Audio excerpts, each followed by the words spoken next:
Welcome to Priyagram English. This is Priya. We are learning noun case in which we have already learned nominative case, accusative case and possessive case. In today's video, we are going to learn vocative case and nouns in apposition.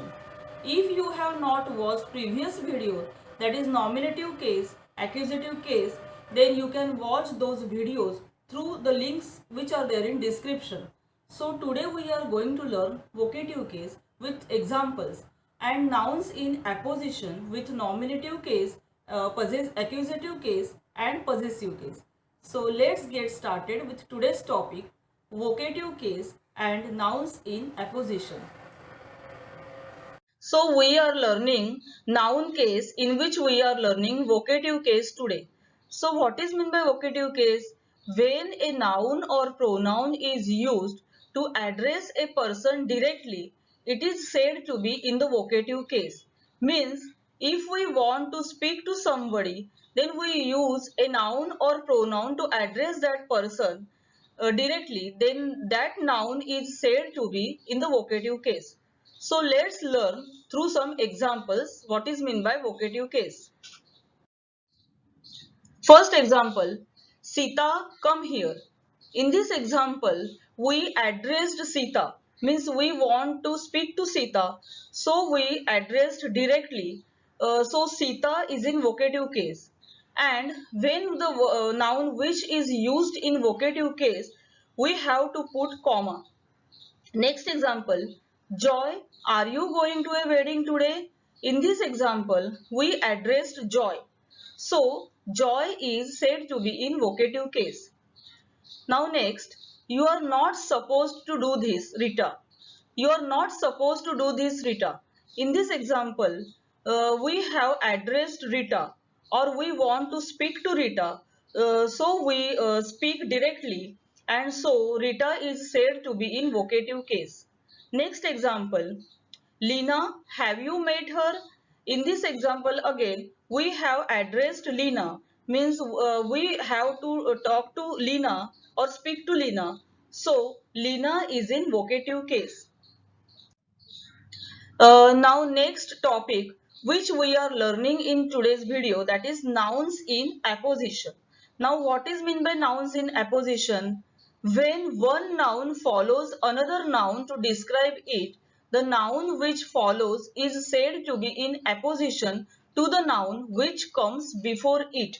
Means here two nouns are the same, means or same persons are there, but one noun is used for describing the same noun, and that noun which use for describing that noun is said to be in apposition.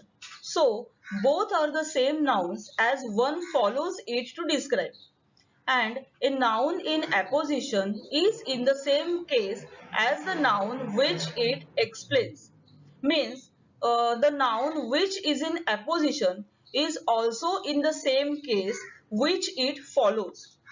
Let's learn through some examples. Now here is the first example. Geeta, my friend, won the trophy in tournament.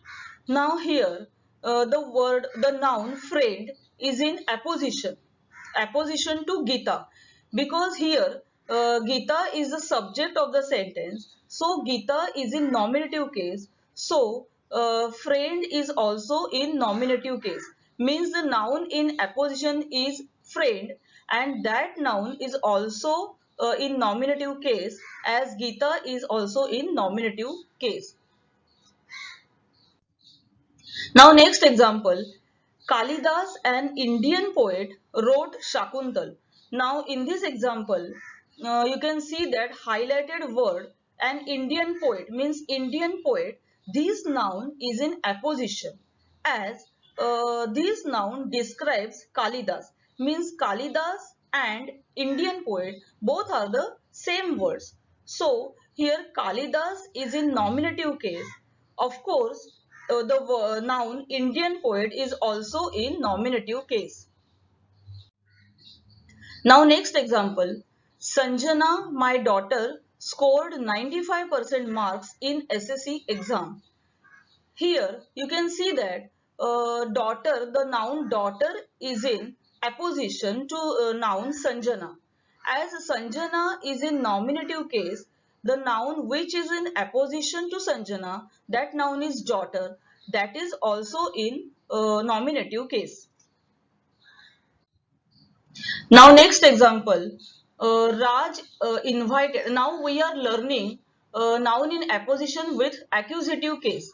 Means here are some examples. Means if the noun is in accusative case, the noun which is in apposition, that is also in accusative case. Let's learn through some examples. Raj invited Sanjeev, my brother, for the birthday party.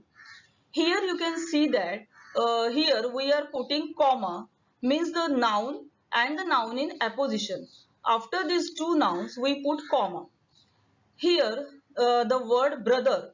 Brother is in noun in apposition to the noun Sanjeev, as Sanjeev is in accusative case. Here in this example you can see that Raj invited Sanjeev, means here Raj is in nominative case while Sanjeev is in accusative case, and the noun which is in apposition, that noun is brother, and that means noun brother is also in accusative case, as the noun Sanjeev which it follows, that is also in accusative case. Now next example, yesterday I met your uncle, the doctor. Now in this example, you can see that the highlighted word doctor. This word means this noun is in apposition to the noun uncle, and the noun uncle is in accusative case, because here the subject is I, that I is in nominative case. I met your uncle. Uncle is in accusative case. So the noun in apposition, which is doctor, that noun is also in accusative case. Now next, example sentences, noun in apposition and in possessive case. Here is the example. Have you seen Ganguly the artist's drawings? Here the highlighted word is artists. Here you can see that here apostrophe s is used. It is also the example of possessive case. And artists and Ganguly both are the same person. Means artists is the describing word for Ganguly. So artists noun is in apposition. So Ganguly is in possessive case, therefore the noun in apposition, that means artists, is also in possessive case. So here we have learned vocative case and nouns in apposition. So if you have any doubts or queries, you can ask in comment box. And if you liked this video, please like, share and subscribe my channel so that you can learn some more grammar topics. Goodbye and thank you.